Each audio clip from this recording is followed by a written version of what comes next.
क्या आपने कभी सोचा है कि 100 साल बाद हमारी दुनिया कैसी होगी? क्या इंसान का जीवन पहले से आसान होगा या और भी मुश्किल?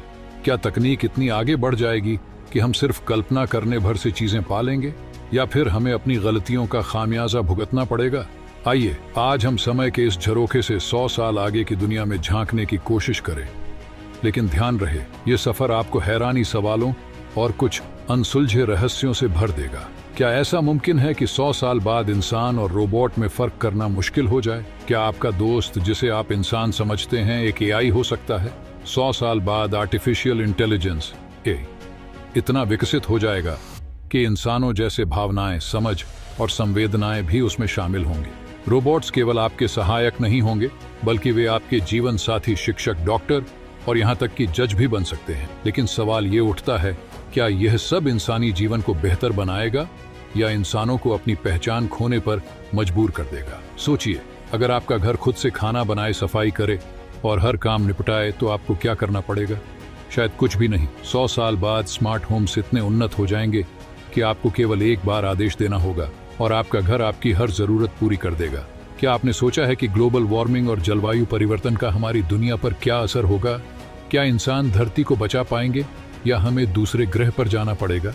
100 साल बाद धरती का तापमान इतना बढ़ सकता है कि कई जगह रहना मुश्किल हो जाएगा।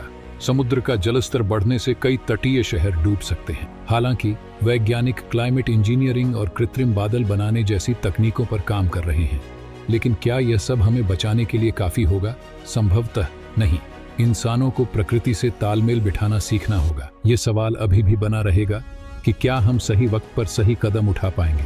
क्या 100 साल बाद इंसान अमर हो सकता है? क्या हम बुढ़ापे और बीमारियों को हमेशा के लिए रोक सकते हैं? वैज्ञानिकों का मानना है कि 100 साल बाद जीन एडिटिंग और नैनो टेक्नोलॉजी जैसी तकनीकों के कारण इंसान की उम्र 150 साल या उससे भी ज्यादा हो सकती है। बुढ़ापे और बीमारियों को रोकने के लिए शरीर में माइक्रो रोबोट लगाए जा सकते हैं। लेकिन क्या अमरता वास्तव में एक वरदान होगी या एक अभिशाप? क्या 100 साल बाद इंसान सिर्फ धरती पर ही रहेगा या हम दूसरे ग्रहों पर जाकर बसने लगेंगे? मार्स कॉलोनाइजेशन और इंटरस्टेलर ट्रैवल 100 साल बाद हकीकत बन सकते हैं। वैज्ञानिक मंगल ग्रह पर जीवन के लिए आवश्यक वातावरण बनाने में जुटे हैं। लेकिन क्या यह सफर आसान होगा? क्या हमें वहां भी वही समस्याएं नहीं झेलनी पड़ेंगी जो हमने धरती पर बनाई हैं? ये सवाल भविष्य के लिए एक चेतावनी है। क्या 100 साल बाद हमारा समाज वर्तमान से बेहतर होगा या इंसान केवल तकनीक पर निर्भर होकर अपनी इंसानियत खो देगा? 100 साल बाद इंसानी रिश्ते वर्चुअल हो सकते हैं। लोग होलोग्राम और वर्चुअल रियलिटी के जरिए बातचीत करेंगे, लेकिन इससे भावनात्मक जुड़ाव कमजोर हो सकता है। क्या 100 साल बाद भारत दुनिया का सबसे शक्तिशाली देश बन पाएगा या फिर हम वही पुरानी समस्याओं में उलझे रहेंगे? भारत के पास युवा शक्ति और तकनीकी क्षमता है। अगर सही दिशा में काम किया गया तो 100 साल बाद भारत दुनिया का सबसे उन्नत और सशक्त राष्ट्र बन सकता है। लेकिन यह पूरी तरह से हमारी वर्तमान पीढ़ी के निर्णयों पर निर्भर करेगा। तो 100 साल बाद की दुनिया हमारे लिए आशाओं और चुनौतियों का मिश्रण होगी। सवाल यह है कि क्या हम आज सही कदम उठाकर भविष्य को बेहतर बना सकते हैं या फिर हमारी लापरवाही हमें विनाश की ओर ले जाएगी? यह फैसला हमारे हाथ में है।